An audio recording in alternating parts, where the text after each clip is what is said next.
ऐसा शास्त्रों में भी कहा है और आचार्यों ने भी बोला है, इस कलिकाल में जिसमें हम और आप निवास कर रहे हैं, इस कलयुग में भगवत प्राप्ति का अगर कोई एकमेव साधन है तो वो भगवान की कथा है।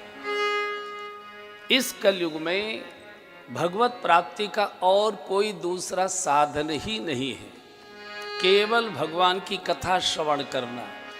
पूरी मानस लिखने के बाद, इतना मोटा ग्रंथ लिखने के बाद गोस्वामी जी ने समापन पर यह चौपाई लिखी है, एही कलिकाल साधन दूजा, एही कलिकाल साधन दूजा, एही कलिकाल साधन दूजा, एही कलिकाल साधन दूजा, जोग यज्ञ जप तप व्रत पूजा, योग यज्ञ जप तप क्या करें पूजा, राम ही सुमिरिय गाइए,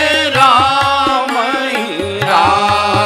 ही सुमिरिय गाइए, राम ही संतत सुनिए, राम गुण ग्राम, संतत सुनिए, राम गुण ग्राम। हाजी एहि कलिकालन साधन दूजा, एहि कलिकालन साधन दूजा। बिल्कुल अंतिम चौपाई है, समापन है मानस का, निचोड़ कर दिया। यही कलिकाल जिसमें हम और आप निवास कर रहे हैं, इसमें भगवत प्राप्ति का कोई दूसरा साधन नहीं, किसी पचड़े में फंसने की जरूरत नहीं, कहीं उलझने की जरूरत नहीं। क्या करें? बोले राम ही सुमिरिए गाइए, राम ही संतत सुनिए, राम गुण ग्राम। कानों से भगवान की मधुर मंगलमयी कथा सुनिए और होठों से भगवान की चर्चा करिए। और निषेध भी कर दिया, योग यज्ञ जप तप व्रत साधन, इसका निषेध नहीं है। लेकिन गोस्वामी जी कहते हैं, जब सोफे पर बैठकर चाय पीते पीते भगवान की कथा सुनते सुनते भगवान मिल सकते हैं, तो काहे को फजीयत में फंसना। फिर ये योग का युग नहीं है। पूज्य डोंगरे जी महाराज कहा करते थे, ये भोग का युग है। और भोगी अगर योगी बनने की कोशिश करेगा, रोगी हो जाएगा। आपने देखा होगा, आसन व्यायाम योग व्यायाम करने वाले लोग ज्यादातर बीमार दिखाई देंगे आपको। तो योग व्यायाम अलग चीज है। पूज्य स्वामी जी का, जो रामदेव जी का योग, वो व्यायाम है। योग कहते हैं भगवान से जुड़ना, संभव ही नहीं, संभव ही नहीं।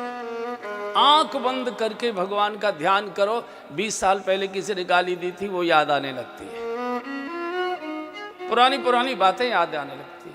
जैसे हर मौसम के कपड़े अलग प्रकार के होते हैं, जैसे हर मौसम का भोजन अलग प्रकार का होता है, ऐसे हर मौसम का भजन भी अलग प्रकार का होता है। योग ये सतयुग का भजन था। इस समय तो ये भोग का युग है, रोग का युग है, अशांति का युग है, चंचलता का युग है। इसमें ये सब नहीं होगा। तो योग यज्ञ करना और कर, संस्कृत का अध्ययन ही नहीं है, मंत्रों का उच्चारण नहीं, विधि विधान आता भी नहीं है। फिर 3,500-4 हजार किलो रुपए किलो का घी मिल रहा है बच्चों को रोटी चुपड़ने के लिए, नहीं है। स्वाहा में कहाँ से लाओगे? और अगर कर भी लिया तो बच्चे उखाड़ देंगे आपको, पापा ये क्या कथा में से झंझट ले आया, इतना महंगा डिस्टेम्पर सारा काला काला किए जा रहा है, वह कहीं और जगह करो इसको, या मत करो। बहुत कठिन। योग यज्ञ जप करना और मुश्किल। जितनी बढ़िया नींद माला जपने में आती है, बिस्तर पर लेट कर नहीं आती है। जिसको नींद न आती हो माला लेकर बैठ जाइए, ऐसी बढ़िया खर्राटे आने लगते हैं, इतनी बढ़िया आती है। जब करना तब करना, और तब कहते हैं सत्य और शुभ के लिए कष्ट सहन करना संभव नहीं है। योग, यज्ञ, जप, तप, व्रत, ओहो, ये माताओं से पूछो। व्रत वाले दिन भगवान का मंदिर में बैठने की फुर्सत, कढ़ैया से फुर्सत मिले तब तो मंदिर में बैठे हैं, तब तो पूजा में बैठे। और व्रत वाले दिन आदमी जितना ज़्यादा खाता है सामान्य समय में नहीं खाता। मुझे तो लगता है चटोरा लोग व्रत ज़्यादा करते हैं। सामान्य रोटी दाल खाते खाते उब गए, मेरा तो व्रत है, मीठे पराठे बनाओ। ये व्रत कहते किसी शुभ को पालन करने का संकल्प लेना। आज से ये अशुभ खाना पीना छोड़ते हैं और ये शुभ कार्य प्रारंभ करते, इसको व्रत कहते। भूखे रहने को व्रत नहीं कहते।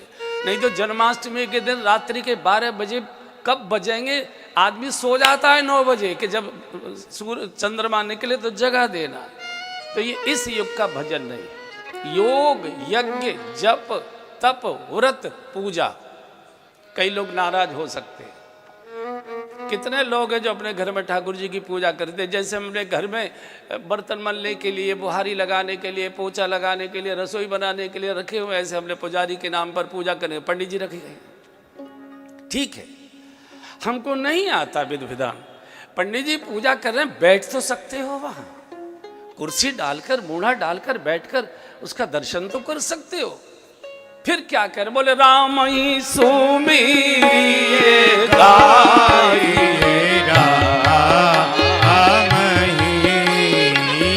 राम ही सुमिरिए गाइए, राम ही संतत सुनिए राम गुण, राम ही संतत सुनिए राम गुण, राम ही। कानों से राम की बातें सुनिए और होठों से राम की बातें करिए। और ये भी वैज्ञानिक सिद्धांत है। मनुष्य जो कानों से सुनता है, देखिए विज्ञान बोल रहा हूं, जो मुंह से सटका जाता है वो मलमार्ग से बाहर निकलता है, और जो कानों से सुनकर सटका जाता है वो मुख के मार्ग से बाहर निकलता है। कानों से आप राजनीति की बातें सुनेंगे, दिन भर राजनीति की चर्चा करेंगे। कानों से व्यापार की बातें सुनेंगे, मुख दिन भर व्यापार की चर्चा करेगा। और कानों से भगवान की मधुर मंगलमयी कथा सुनेंगे तो मुख दिन भर भगवान की चर्चा करेगा, कथा की चर्चा करेगा। आज ये सुना, आज ये सुना, आज पहली बार सुना। और दूसरा सिद्धांत है, पहला है जो कानों से सुनते हैं वो हमारे मन में बैठ जाता है, और जो मन में बैठता है माथे की आंखें उसी को खोजा करती हैं, होठ उसी की चर्चा किया करते हैं। इसलिए सुनिए कथा तो भगवान के दर्शन की इच्छा पैदा होगी, देखने की इच्छा होगी। फिर किसी न किसी संत के चरणों में बैठकर रास्ता भी पूछ लोगे, कलयुग में बेड़ा पार हो जाए।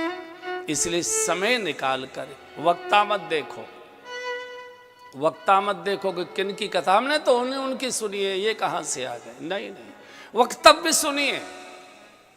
बड़े से बड़ा व्यक्ति भी अगर संसारी चर्चा कर रहा हो, बहाना बनाकर उठकर चले जाइए। और सामान्य बालक भी भगवान की कथा सुना रहा हो, बहाने बनाकर बैठ जाइए वहां के, देखते हैं बच्चा कैसी कथा कहता है। शुभ को बहाने बनाकर भी श्रवण करिए। यही एक बेड़ा पार करने का इस कलयुग में दूसरा कोई साधन मेरी समझ में आया ही नहीं।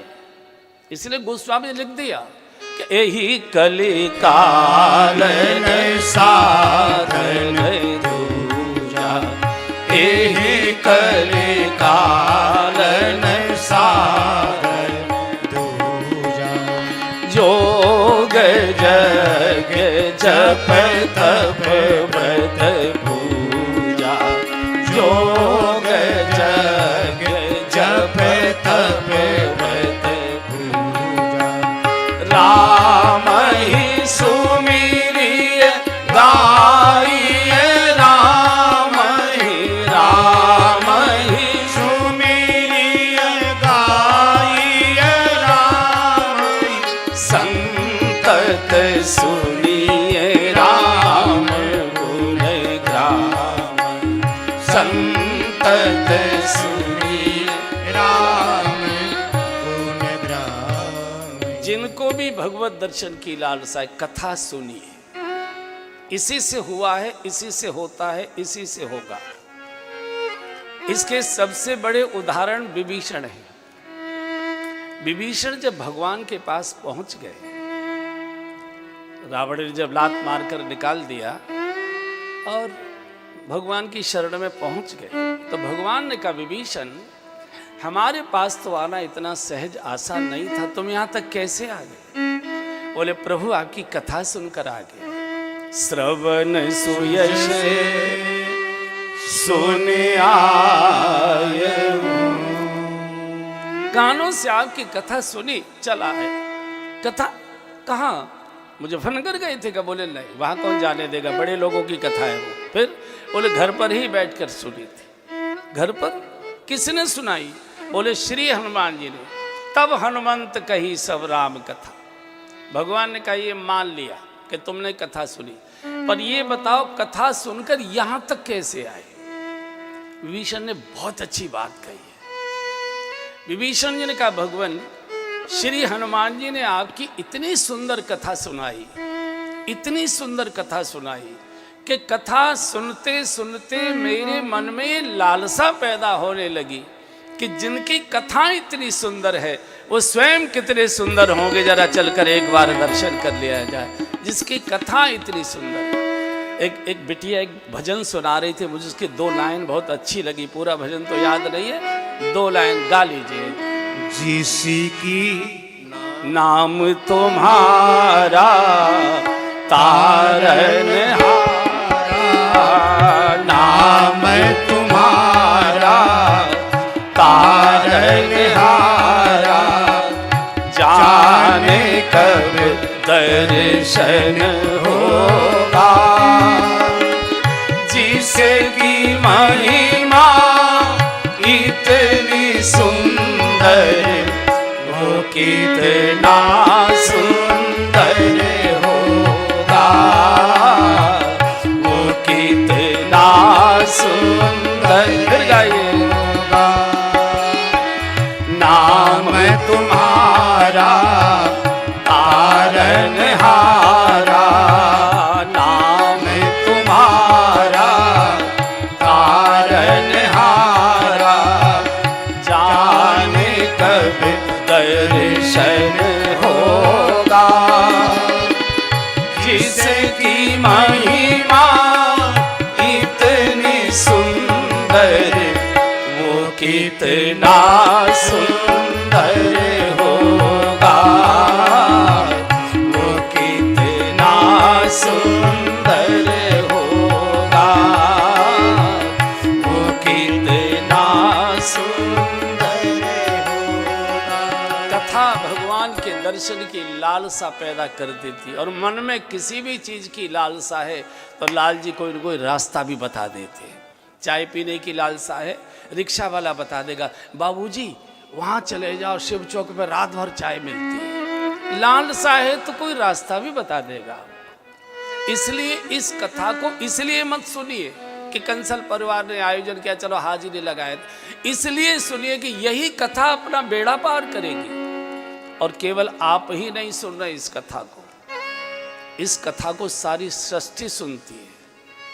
हनुमान जी तो कथा के रसिक के, प्रभु चरित्र सुनिबे को रसिया, प्रभु चरित्र सुनिबे को रसिया, प्रभु चरित्र सुनिबे को रसिया, प्रभु चरित्र सुनिबे को रसिया, राम लखन सीता मन बसिया, राम लखन सीता मन बसिया। जहाँ भी भगवान की कथा होती है, हमारे आचार्य गाते हैं, जहाँ जहाँ कीर्तन होता सिया काम, जहाँ जहाँ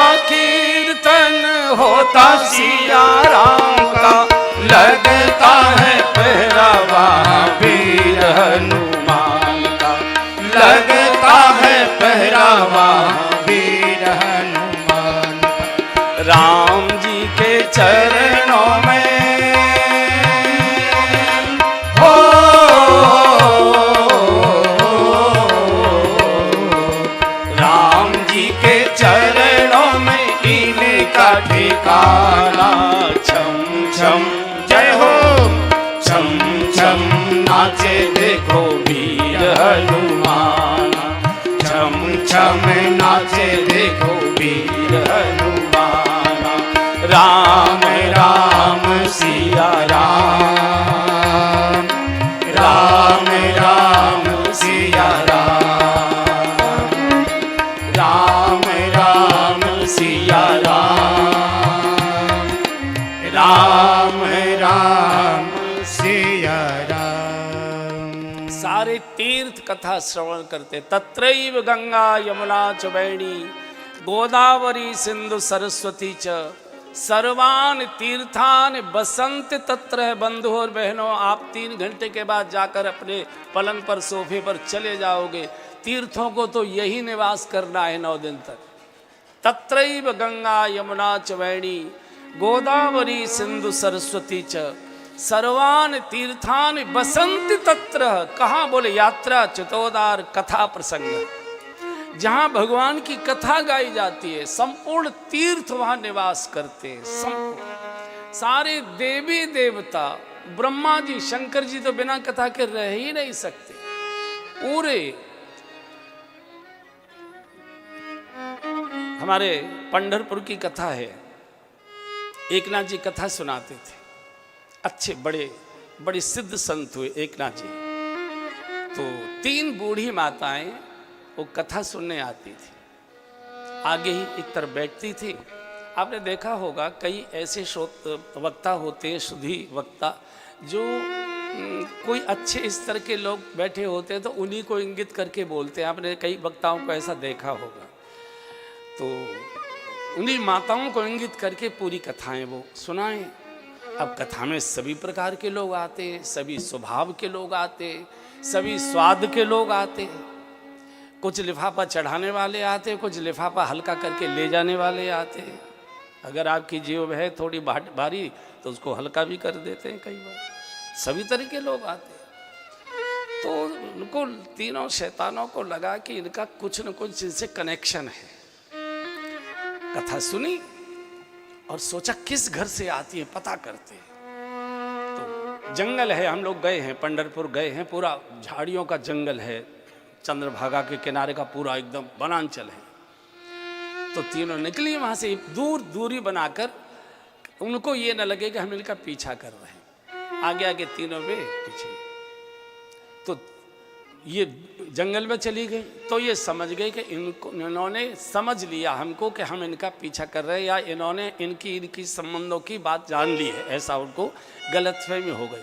और अंदर तक चले गई तो इनको और पक्का हो गया। चंद्रभागा उन दिनों में सावन भादों का महीना था, श्रावण में 1 मास की कथा होती थी। तो चंद्रभागा में उन्होंने प्रवेश कर दिया। तब इनको पक्का हो गया कि ये अब तो पक्का है, इनको जानकारी हो चुकी है। और डूब गई उसमें, बहुत देर तक खड़े रहे, बहुत देर तक खड़े नहीं निकले। तो ये तय हो गया कि इन्होंने आत्महत्या कर ली। अभी अगले दिन फिर आई कथा में ये देखने के लिए कि वे नहीं आई तो क्या चर्चा होती है। देखा तीनों माताएं वहीं बैठी हुई थी। इनको तो पसीना छूट गया। कथा में जो इनका मन लगा नहीं लगा मालूम नहीं, लेकिन वो तो इस चक्कर में कब ये 3 घंटे और कब हम माताओं से बात करें। कथा पूरी हुई और चले पीछे पीछे दौड़कर आगे से उन्होंने वन में तीनों के चरण पकड़ लिए। बोले हमने कल आपका पीछा किया था, हमारे मन में बहुत प्रकार के विकार वासनाओं की बातें आ गई थी और हमारे सामने आपने चंद्रभागा में गोता लगाया और कई घंटे हम देखते रहे। लाश इतनी देर तक रुक नहीं सकती, मृत्यु के बाद लाश निकल आती है नदी में से। आज फिर आप कथा में आप कौन हैं? एक ने कहा कि भैया मैं गंगा हूँ, ये गोदावरी है, ये कावेरी है। बोले आप यहाँ आती हैं? बोले हाँ। सारी दुनिया के लोग स्नान के बहाने सारे पाप धोकर हमारे अंदर डाल जाते हैं, तो हम अपने पापों का प्रक्षालन संत के चरणों में कथा सुनकर दूर किया करते हैं।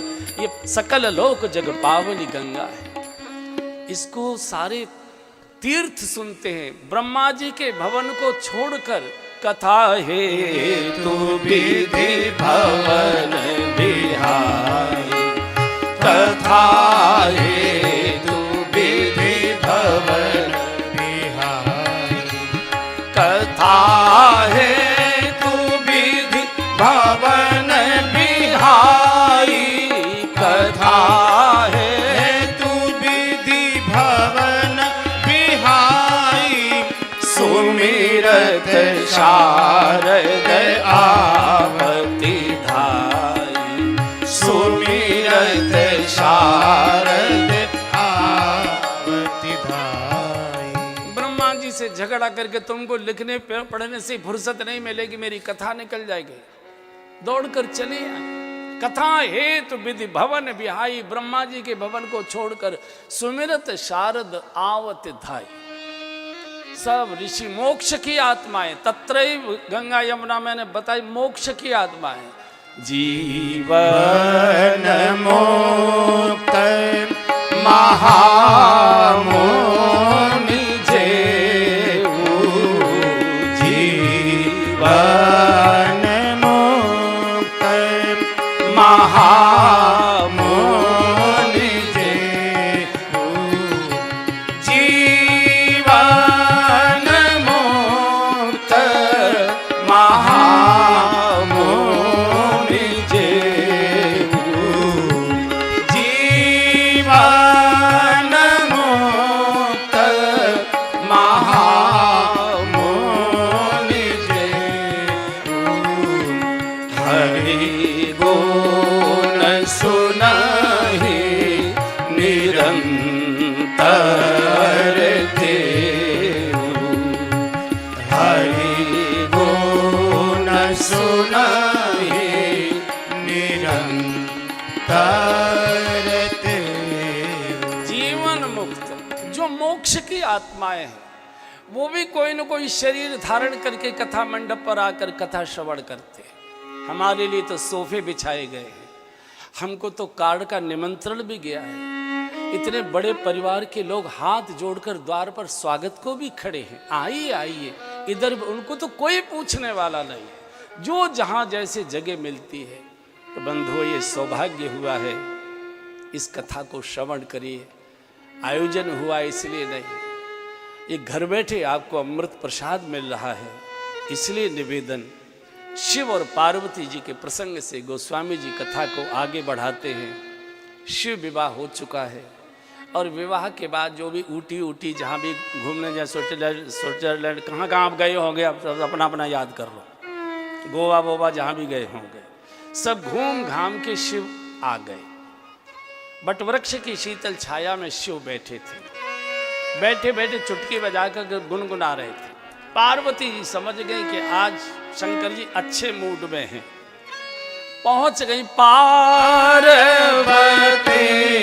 बल अवसर जाई, पार्वती बल अवसर जाई, गई शंभु पर मातु भवानी, गई शंभु पर मातु भवानी, जानी प्रिया आदरु अति कीना, जानी प्रिया आदरु अति कीना, वाम भाग आसन हर दीना, वाम भाग आसन हर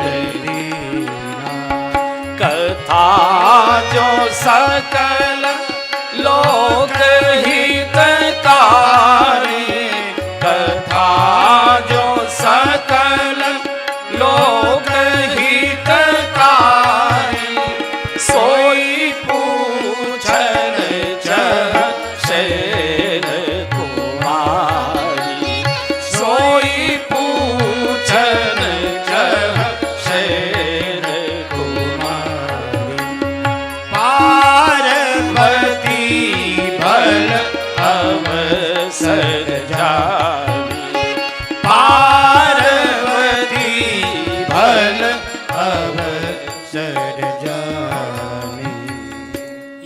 पार्वती जी ने माताओं के लिए बहुत सुंदर सूत्र दे दिया है।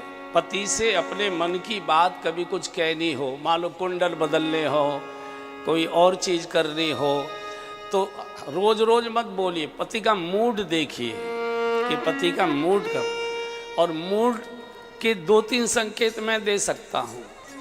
जैसे मान लीजिए उसको स्नान करने जाना है, तो तौलिया लपेटे हुए, अंडर बनियान कंधे पर है और चुटकी बजाकर आंगन में इधर से उधर गुनगुना रहा है, तो समझ लो पति का मूड अच्छा है। कोई मतलब नहीं, लेकिन आप चौके में कुछ कर रही हैं और बिना काम के आके आपके साथ मटर छिलवाने लग जाए, तो समझ लो पति का मूड अच्छा है। ऐसे 2-3 ऐसे संकेत हैं, तभी अपने मन की बात बोलिए, फिर वो मना होगी ही नहीं। तो पार्वती जी ने देखा कि चुटकी बजाकर कुछ गा रहे, पहुंच गए, प्रणाम किया। शंकर जी ने इतना आदर, जान प्रिया आदर अति कीना, अत्यधिक हाथ पकड़कर वाम भाग आसन हर दीना। और बंधुओं और बहनों, पुरुषों से मेरा निवेदन है, सर्वाधिक सम्मान हमेशा पत्नियों को ही देना चाहिए, जिनको आप नहीं देते हो। तुम क्यों खड़ी हो, तुम क्या सुन रही हो, तुम्हारा क्या काम है, अपना काम देखो, बीच में मत आया करो, अपना काम करो। इसका अर्थ है पति जरूर कोई न कोई गड़बड़ बात करने जा रहा है। ऐसी कौन सी बात है जो पत्नी से छुपाई जा सकती है? एक प्राण दो दे, एक प्राण दो। पार्वती जी ने कहा कि एक संशय है नाथ, एक संशय बड़ मोरे, और संशय का समाधान तो गुरु चरणों में ही हो सकता है। कथा सब प्रकार के संशयों का समाधान करती है।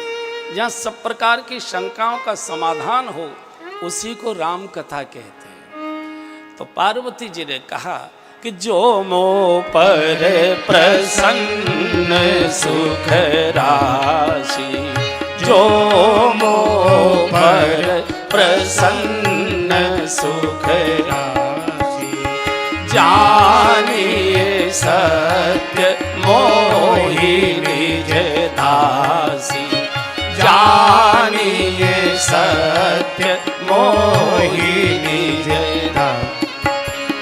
तो प्रभु हरहु मोरे अज्ञाना, तो प्रभु हरहु मोरे अज्ञाना, कहि रघुनाथ कथा विधिदाना, कहि रघुनाथ कथा विधिदाना। आजी पर प्रसन्न सुख राशि। अगर सचमुच मेरे से आप प्रसन्न और प्रेम करते हैं, मेरे ज्ञानांधकार को दूर करिए। कहीं रघुनाथ कथा विधि नाना, शंकर जी से कोई कथा पूछता है, हमको कथा सुनाइए। शंकर जी बहुत गदगद हो जाते हैं। शंकर जी से माल पानी मांगने, मैंने एक बार शंकर जी से पूछा कि आप सारे देवता हीरे जवाहरात के मुकुट उकुट हार वार सब रेशम के कपड़े पहनते, आप बिल्कुल नंग धड़ंगे बैठे रहते हो। बोले दुनिया में भिखारियों की कमी नहीं है, और जिसके पास जो होता है उससे वही मांगा जाता है। पैसे वाले से पैसा मांगते, पद वाले से पद मांगते, कार वाले से कार मांगते, जिसके पास जो होता है। तो मैं तो इसलिए बोले, ये तो खुद ही नंगा बैठा हुआ है, इसके पास क्या होगा। इसलिए चूंकि जगत हुआ, तो फिर ये सांप क्यों लगाए हैं? बोले सांप काल का प्रतीक है। मैं चाहता हूं मेरे पास संसार की भौतिक वस्तु मांगने की इच्छा से आए, लेकिन जब काल का दर्शन करेगा तो काल देखकर तो भगवान ही याद आया करते हैं, भगवान की ही चर्चा करेगा। मैं चाहता हूं कि जगह, इसके लिए तो 33 करोड़ देवता बैठे, सबकी चीजें इच्छाएं पूरी करें। मेरे पास आए, कथा सुने, भगवान के दर्शन की इच्छा करे, भगवत प्राप्ति का मार्ग पूछे। इतने प्रसन्न हो गए पार्वती जी से, इतने धन्यवाद की वर्षा की। धन्य धन्य गिरिराज कुमारी, धन्य धन्य गिरिराज कुमारी, तुम समान नहीं को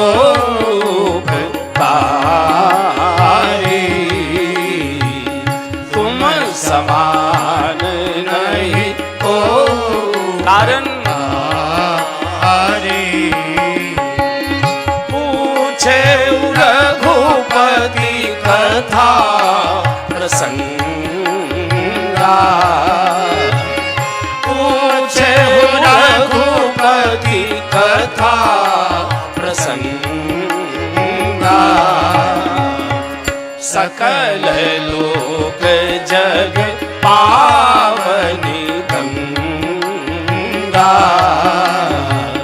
सकल लोक जग पावनी गंगा। हे पार्वती जी, आप धन्य हैं, आप धन्य हैं, आप धन्य हैं। क्यों? बोले पूछे वो रघुपति कथा प्रसंगा, समस्त लोगों को पावन करने वाली राम कथा की गंगा प्रकट करने जा रही हैं। आप धन्य हैं। भगीरथ की गंगा तो कुछ प्रदेशों को पवित्र कर पाती है, थोड़ा सा उत्तराखंड को पवित्र करती है, थोड़ा सा उत्तर प्रदेश को पवित्र करती है, थोड़ा सा बिहार को, थोड़ा सा बंगाल को, और सागर में समा जाती है। लेकिन तुमने राम कथा की नई गंगा प्रकट कर अनंत काल तक समस्त लोगों को पावन करने का एक मार्ग दे दिया। पार्वती जी, आप धन्य है, आप धन्य। लेकिन आपने ये जो प्रश्न किया कि भगवान तो निर्गुण होते हैं, निराकार होते हैं, सर्वव्यापक होते हैं, कण कणवासी होते हैं, तो ये मेरी समझ में कोई पाखंडी जिसने भगवान की कथा न सुनी हो, भगवान के बारे में न जानता हो, वो कोई ऐसी बात करता तो मैं मान लेता। आप जैसी सती साध्वी और वो मेरी अर्धांगिनी 24 घंटे भगवान की कथा में डूबने वाली, आपने ये जो प्रश्न किया, देवी इस बहस में मत फंसिए। सगुण नहीं अगुण नहीं कछु भेदा, सगुण नहीं अगुण नहीं कछु भेदा, गावहि मुनि पुराण बुध वेदा, गावहि मुनि पुराण बुध वेदा। अगुण अरूप अलख अज जोई, अगुण अरूप अलख अज जोई, भगत प्रेम वश सगुण सोई, भगत प्रेम वश सगुण सोई। आजी सगुण ही अगुण नहीं कछु भेदा, सगुण ही अगुण नहीं कछु भेदा। हे पार्वती जी, इस बहस में बाकी पाखंडियों को डूबने दो। कई लोग इसी पर बहस करेंगे, मिस्त्री की बनाई हुई मूर्ति भगवान कैसे हो सकती है, छेनी हथौड़े से तराशी गई मूर्ति भगवान कैसे हो सकती है, जो अपनी मक्खी नहीं उड़ा सकती मूर्ति वो भगवान कैसे हो सकता है। देखो शंकर जी पर कुत्ता दूध चाट रहा है, जो कुत्ते को नहीं भगा सके वो हमारे संकट क्या दूर करेंगे। ऐसे पाखंडी जिनका भजन में मन नहीं लगता, घर में जिनकी 2 कौड़ी की इज्जत नहीं है, घर का कोई सदस्य जिनके पास बैठकर बात करने को तैयार नहीं है, और दूसरे करते हुए भजन वाले को देखकर कुड़ते हैं, वो कहेंगे पहले शास्त्रार्थ करो, हमको तर्क से समझाओ। पत्थर की मूर्ति कैसे, जो खाती नहीं बोलती नहीं, वो तुम्हारे संकट कैसे दूर। ऐसे पाखंडियों से कृपया दूर रहिए, इनको कोई समाधान नहीं चाहिए, इनसे चूंकि भजन होता नहीं और घर का कोई सदस्य इनसे बात करता नहीं, तो ये आपका भी छुड़वाना चाहते। हम तो डूबे हैं सनम, तुमको भी ले डूबेंगे। रास्ता बदल दीजिए। ये समझने के लिए नहीं आए हैं, ये समाधान के लिए नहीं आए हैं, ये आपका भजन पाठ पूजा ये उसे छुड़ाने के लिए है। 10 तरह की बात कर, इससे क्या हो सकता है? सूरज को जल देने से क्या होता है? चीटी चुगाने से क्या होता है? तुलसा आरती करने से क्या होता है? दीपक जला, कह दो कुछ नहीं होता, तू मत कर, कुछ नहीं होता, तू मत कर। कौन कहता है तुझसे कर? जो कर रहे हो बंधु और बहनों, आंख बंद करके करते जाइए।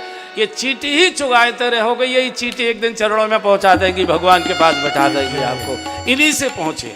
विश्वास हो फलदायक, विश्वास से भगवान मिलते हैं।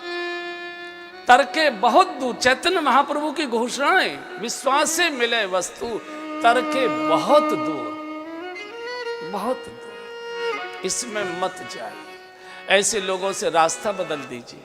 इतना घी खाने को नहीं मिल रहा है, इनसे मगजमारी मत करिए, ये आपको पथ से भ्रष्ट करना चाहते। और जिस बात को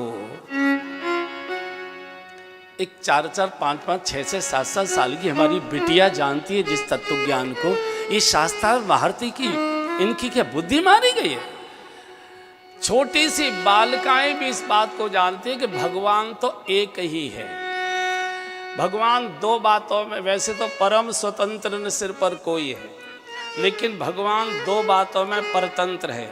एक तो भगवान अपना रूप नहीं बना सकता और दूसरे भगवान अपना नाम नहीं रख सकता। रूप भी भगवान का कोई और, जैसी मूर्ति बनकर आ गई, मिस्त्री ने छेनी हथौड़े से जैसी बना दी, भगवान उसी रूप को स्वीकार कर लेते। कभी ये नहीं कहते भैया थोड़ी नाक तिरछी हो रही है, थोड़ी आंख ऊंची है, एक नीची है, थोड़ा सा ब्यूटी पार्लर ले चल यार, थोड़ा सा ठीक कर दे। जैसी मूर्ति बनकर आ गई, भगवान उसी रूप को स्वीकार कर लेता है। और जो नाम भगवान का रख दिया, उसी नाम को सुनकर वो प्रकट हो जाता है। बंधु और बहनों, जैसे पति प्राइवेट होता है, ऐसे ही परम पति भी प्राइवेट होता है। आप वृंदावन जाइए, बिहारी जी तो एक ही है, कृष्ण तो एक ही है ना, लेकिन बिहारी जी के नाम से मंदिर कितने हैं? पहले 5,500 थे, अब तो मुझे लगता है शायद 11,000 हो गए होंगे। बांके बिहारी, चैन बिहारी, छैल बिहारी, रसिक बिहारी, पुलिन बिहारी, गोविंद बिहारी, कुंज बिहारी, निकुंज बिहारी, अरे कितने बिहारी हैं भाई। तो सत्य क्या है इसमें? असली नकली सब असली हैं। जिसको जो अच्छा लगा उसने रूप धारण करा लिया, जिसको जो नाम अच्छा लगा अपने ठाकुर का नाम रख लिया उसने। इसमें कोई बहस मत करिए। और हमारी छोटी छोटी बालिकाएं, किशोरी बिटियाएं, वो इस तत्व ज्ञान को जानती हैं कि वही राम है, वही कृष्ण है।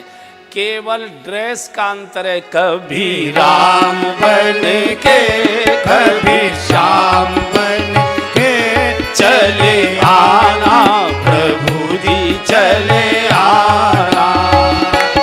कभी राम बन के, ये बालिका जानती है इस बात को, चले आना, प्रभु जी चले आना। प्रभु राम रूप में आना, प्रभु राम रूप में आना। सीता साथ लेके, धनुष हाथ लेके चले आना, प्रभु जी चले आना। सीता साथ लेके, धनुष हाथ लेके चले आना, प्रभु जी चले आना। कभी राम बन के कभी श्याम बन के चले आना, प्रभु जी चले आना। प्रभु श्याम रूप में आना, प्रभु श्याम रूप में आना। राधा साथ लेके, मुरली हाथ लेके चले आना, प्रभु जी चले आना। राधा साथ लेके, मुरली हाथ लेके चले आना, प्रभु जी चले आना।